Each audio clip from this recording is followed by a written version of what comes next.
Hello friends, जय मां काली। मैं भक्तिनी प्रतिभा सिंह जय मां काली चौकी से आप सभी का हार्दिक स्वागत करती हूं। आज मैं फिर से आपके सामने हाजिर हूं कुछ हैरत अंगेज और दिलचस्प बातें लेके तंत्र की।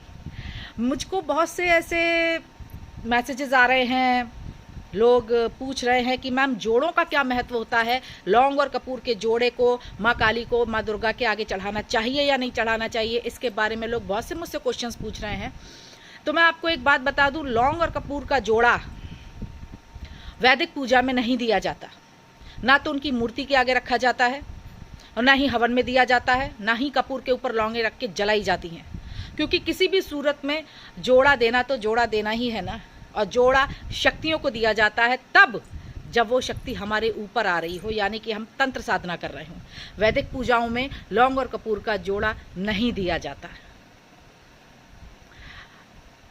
और सबसे बड़ी बात है, किसी भी तरह की चीज़ देने से पहले आप एक बात ये बहुत अच्छी तरह से समझ लीजिए कि वैदिक पूजा में और तंत्र साधना की पूजा में अगर आपने फ़र्क नहीं रखा तो समझ लीजिए कि आप अपने घर में बहुत बड़ी मुसीबत को बुलावा दे रहे हैं। आप वैदिक पूजा करें, गृहस्थ आश्रम में वैदिक पूजाएं ही करनी चाहिए। राम को पूजे, कृष्ण को पूजे, शंकर परिवार को पूजें, शिव परिवार को पूजें, गणेश जी को पूजें, साईं बाबा को पूजें, माँ दुर्गा को पूजें, सप्तशती का पाठ करें। क्योंकि सप्तशती दोनों तरीके से पूजी जाती है, वैदिक तरीके से भी पूजी जाती है, तामसिक तरीके से भी पूजी जाती है, यानी उससे वैदिक पूजाएं भी होती हैं, तांत्रिक पूजाएं भी होती हैं। आप वैदिक तरीके से पूजिए, सात्विक तरीके से पूजिए सप्तशती माता को। इसी तरह की पूजा पाठ आप अपने घर में कीजिए। जोड़े बिल्कुल ना दें। अगर आपसे कोई कह रहा है कि उनकी फ़ोटो के आगे लौंग और कपूर जला दिया करो या हवन में लौंग और कपूर दे दिया करो, तो बिल्कुल ना दे। क्योंकि ये तब करना चाहिए जब आपके ऊपर शक्ति आ रही हो, या तब जब आप किसी से तंत्र साधना सीख रहे हों। अगर आप अपने घर में इस तरह की हरकत दे रहे हैं तो समझ लीजिए आप बहुत बड़ी मुसीबत को न्योता दे रहे हैं अपने घर में। हर काम में आपके विघ्न आने लग जाएगा, हर काम आपके रुकने लग जाएंगे। घर में लड़ाई झगड़ा कलेश, अजीब अजीब तरह की हरकतें, ये सारी चीज़ें देखिए तब होती हैं जब हम कोई ऐसा कार्य कर लें जिसके बारे में हमें कोई जानकारी ना हो। किसी के भी कहने में आके आप एकदम से ऐसी चीज़ों को करने मत लग जाए कीजिए। जिस चीज़ का ज्ञान नहीं, उस अखाड़े में उतरना बेकार होता है। इसी तरह से जायफल का महत्व होता है। बड़ा जायफल जो हवन में दिया जाता है वो भी तभी दिया जाता है जब कोई शक्ति आपके ऊपर आ रही हो। उसका काम ही ये होता है कि शक्ति को आपके ऊपर बुलाना। अगर आपको किसी ने बता दिया है कि वैदिक पूजा में आप बड़ा जायफल दे दें, लौंग और कपूर का जोड़ा दे दें, तो समझ लीजिए आपके ऊपर क्या आने लग जाएगा ये आप खुद भी नहीं जान पाएंगे। और अगर एक बार कोई शक्ति किसी के शरीर पर वास कर गई तो समझ लीजिए आप बहुत बड़ी मुसीबत में पड़ जाएंगे। आज की डेट में इतने सारे लोगों के बीच में एक अच्छा गुरु चुनना भी बहुत बड़ा काम है, बहुत कठिन काम है। तंत्र के अखाड़े में मैं ये नहीं कहती हर कोई बुरा है, लेकिन दुनिया में अच्छे लोग हैं, बुरे भी हैं। कैसे चयन करेंगे आप? इसलिए ऐसी कोई भी हरकत ना दें जिसके बारे में आपको जानकारी ना हो। YouTube पर भी लगातार ये बात हर साधक बताता है, कोई भी पूजा देने से पहले, कोई भी पूजा बताने से पहले कि तंत्र की साधना बिना गुरु के नहीं करनी चाहिए। ये बात 100% सच है।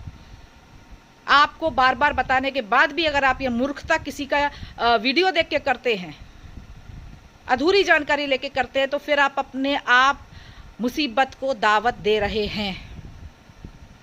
ये बात आप जान लीजिए। पूजा पाठ में बहुत ध्यान रखना पड़ता है। आध्यात्म इतना गहरा अखाड़ा है जिसकी गहराई को आज तक कोई आंक ही नहीं पाया कि तंत्र शास्त्र का ये अखाड़ा कितना गहरा है, कितनी चीजें हैं इसमें। किसी भी साधक को संपूर्ण रूप से ज्ञान प्राप्त हो ही नहीं सकता, ये इतना बड़ा है। आप लोग जो ये लगातार मैसेजेस कर रहे हैं, झूठ बोल बोल के फ़ोन करते हैं मुझको, साधक भी झूठ बोल बोल के मुझको फ़ोन करते हैं बहुत से। माता हमारे घर में ये दिक्कत है, माता हमारे घर में वो दिक्कत है। अगर कोई सच्चा और पक्का साधक है या साधिका है तो उसे पहचानने में देर नहीं लगती कि उसको सामने वाला किस तरह से बेवकूफ़ बना रहा है। पहचान लेती हूँ मैं। रोज़ आए दिन अनगिनत फ़ोन आते हैं ऐसे लोगों के जिनके ऊपर शक्तियाँ आती हैं, और सबसे पहले वो झूठ से ही शुरुआत करते हैं क्योंकि वो खुद फंसे बैठे हैं।